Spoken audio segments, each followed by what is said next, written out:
Hey guys, this is Kirob speaking, and in today's little dev update we are going to take a look at demo update number 8, and that brings plenty of pretty important and big changes to the game, mostly affecting the gameplay of the game. Some really good changes there, so I'm going to walk you through mostly those, because the smaller fixes and stuff, you can read up on those yourself. First things first, there is a new tutorial available. So we have reshuffled things a little bit here, and what we have done is added a tutorial between tutorial 7 and previously tutorial 8, which now is tutorial 9. Tutorial 9, of course, is the race that you're taking part in, and some people pointed out, or let's say several people pointed out, that there is quite a large gap between the tutorial number 7, which still is the same, and then all of a sudden going into a full race, where you have to control a teammate. So what we have done is add a tutorial which is about riding with a teammate, so that you get the basics down of that already before you head into that race. So what this tutorial is about is chasing down another rider, who is Sergio Bellini. And also, it teaches you about a new feature that we have implemented, which is going to make a massive difference for how you are playing with teammates, and it's going to make it so much easier to do proper smart moves. Let me show you. So he's talking about it here too. But yes, this little pop-up here is telling you a few things, and that is, if you have a rider in that same group, but has not yet moved, that other rider, that is, or several riders, then you're going to see the stats for the move this rider would be making following that move. So if we moved with our lead out rider here, then your rider would use 7 energy but no attack, and would get 4 slipstream. You see those in these little bars here as well. The bars currently are only working as indicators instead of bars. That is going to change soon. But as they light up, that means all of the resource is being used. And you can see that here when you hover over it, you get the details. So yes, slipstream, attack, energy, and recovery. This also means that now you are no longer guessing when you are making a short move in the downhill if your teammates are actually over recovering, so that they are lowering their maximum. You can then move much better, so that you are getting the recovery amount you want in that situation. But also leading out attacks and so on, you see exactly how much your teammate is going to use if he follows that move. So very, very handy. Anyway, this is a move of 20. Yes, we're going to make that. And thusly we were seeing that yes, it will require 7 energy for our rider to follow. And yeah, Pavel is on our team, Pavel Gusev, and he is pulling hard. He's a flat expert. And yes, so same thing here again. This time around, this is a move of 22, so even farther than before. But what we see here is that, well, we only get 3 slipstream, even though it's moving farther. And then you are like, oh, well, let's take a look at the numbers. Oh, something else has changed there, another big change. And that is that, well, the effect that you see here, that we are getting 1 less slipstream, that is not new. A flat +3 section always has given you, or always, in recent time has given you a -1 to your slipstream. But you see the other number down here. What is that? Well, that is the absolute maximum of slipstream you can get while moving across the tile.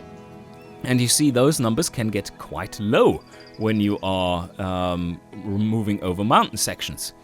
And the steepest sections will actually return a value of 0. So regardless of how quick you are across that section, you will always end up with 0 slipstream, which will make it much less unrealistic when you're sitting back in P3 and then all of a sudden the peloton powers over a climb, just jumps it with a speed of 30 and everyone is happy.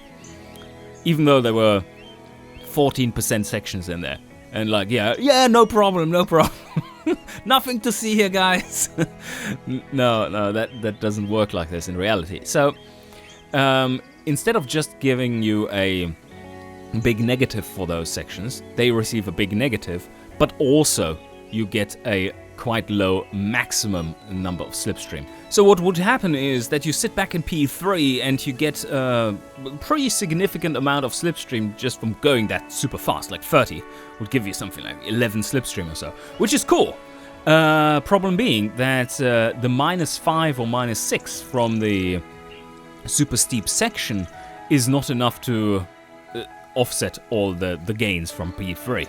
And really, moving up that super steep section should kill it all. And this is what this new mechanic does. So you will see a lot more realistic behavior and a lot harsher terrain effects, where you can't hide from them anymore in those like uphill sections. And you will see a big difference between shallow mountains and the steeper ones, like the punchy climbs.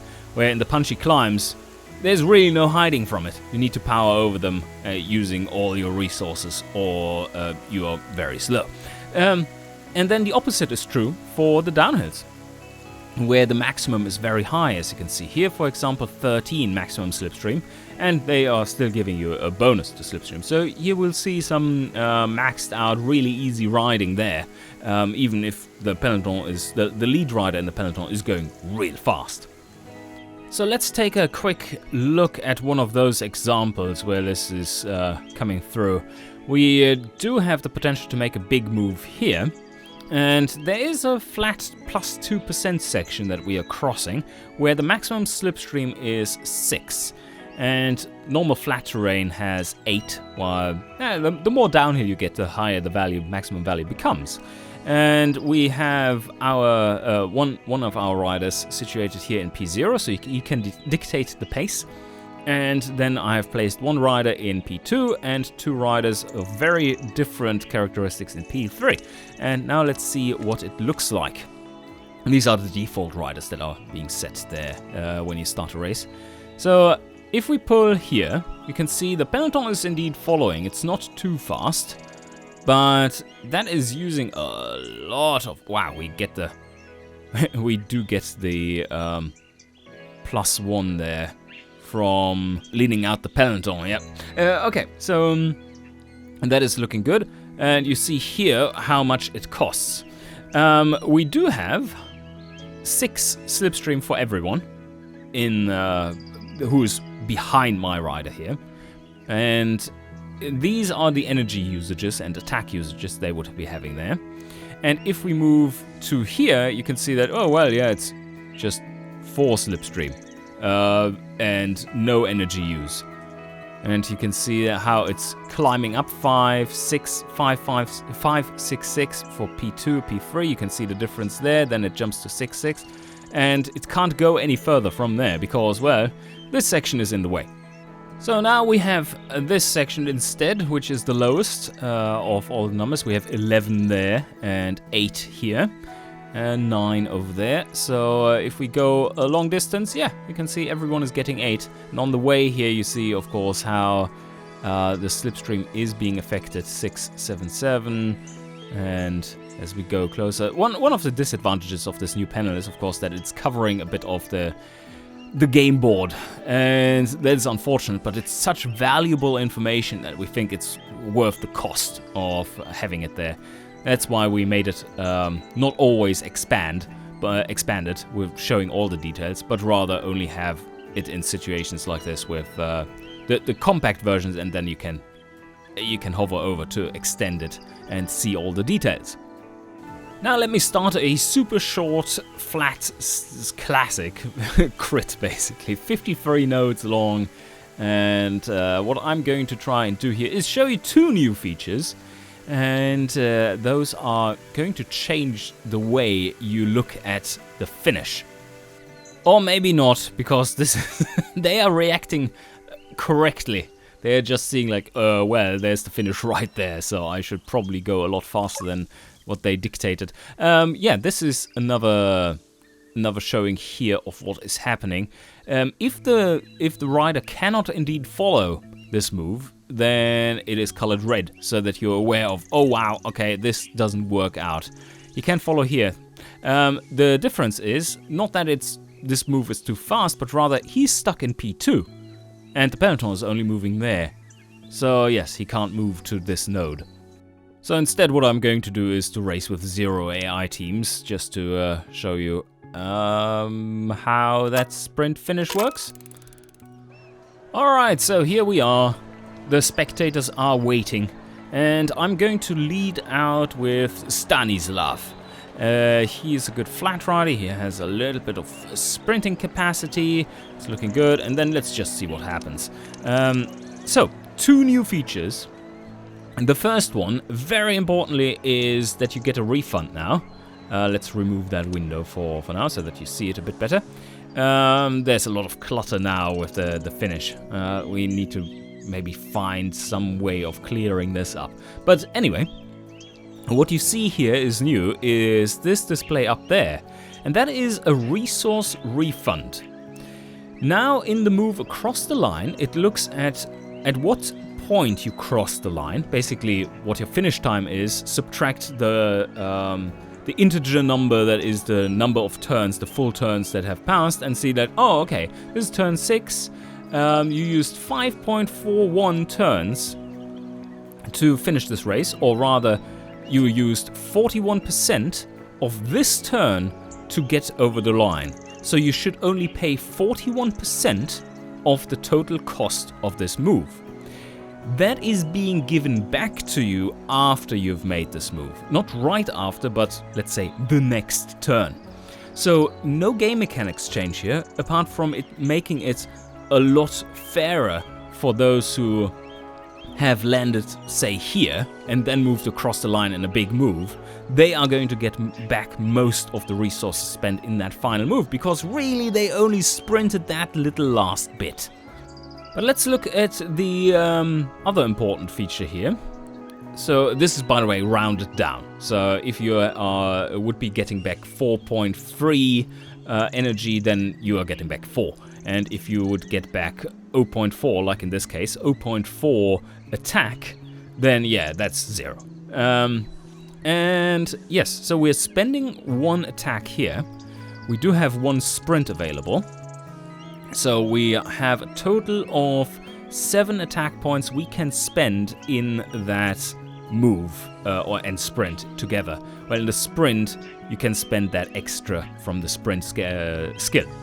But let's move here. And previously it was the case that you would not be able to sprint if you were leading out the sprint. So if you're moving short, then you would be in a situation where, well, you just moved out short and everyone else can overtake you, and that's that. Now you have the option to move short and spend the rest of the attack points to actually gain velocity, making it harder for the other riders to pass, but at the same time, of course, also slightly inefficiently, or not slightly, but very inefficiently, blocking off tiles. So if you've set up a proper sprint train, you can get massive velocity blocking going on, while still blocking off all the nodes that were relevant in front of you. So it's basically a slower lead out to then lead into a massive burst of speed, instead of going max power for the last 2 kilometers. So now we have our first leading out rider with the 4 velocity in the sprint. And as you can see here, this rider, he can't pass anymore. He's blocked. He can't get past this velocity blocking. So here we go. Let's move there. Also gets a refund. And now he's facing 4 velocity. Well, he still can get past and increase 1 himself. But this tactically makes a massive difference. Oh, this rider, okay. He did not add enough velocity to block this guy. He's a proper sprinter. So yes, be careful how you use this. But I think this gives more tactical choice, which always is a good thing. But let's say this is now our proper sprinter that we wanted to make use of, and he can move past this one, and add 2 more nodes of blockage. And getting past this wall of velocity will be tough, and our mountain rider here will certainly not be capable of look at this wall of velocity. Yeah, mate, you can't. No, you can get past the first one. So yeah, this is pretty cool. Another thing that we have done, just quick mention, is that you know the time you are seeing when you're clicking a node in the finish time, that is now also visible for intermediate sprints and category climbs, so that you can see which time you would end up with in the table up there. But anyway, I think this update is going to be pretty nice. It's a big one, like as you have seen. And we are steadily moving forwards to the release of the game, which isn't that far off anymore. While originally the game was scheduled to be released in June, we have shifted that date for mainly 2 reasons, and that is the release of Pro Cycling Manager coming in the way, but more importantly, the Steam Summer Sale, which is going to be in that general area of time, in this general time window. And of course confidential dates and so I can't tell you, but we do want to have a little bit of distance to that, and we would have released right at the start otherwise, which would have been terrible, of course, as a choice. So instead, what we're going to do is release the game on the 29th of July, so end of July. And what that does is, of course, give us more time to polish up the game, implement the features that we want to have in there, and in general just make it a little bit more stable and such. A reminder there as well is that the game is not going to be released into early access, but rather we are considering it a full release. It should be fully playable, but we will continue to support the game and add a few more things after release is done. And I will give you more details on what else is going to come after release once the game is out, so that we don't have to consider that just yet. I mean, we're having some plans, but nothing that is set in stone at the moment. And of course, it's also a little bit dependent on how much interest the game garners in the initial launch and such. But yes, that is the news, and the next update is scheduled for in roughly 2.5 weeks time.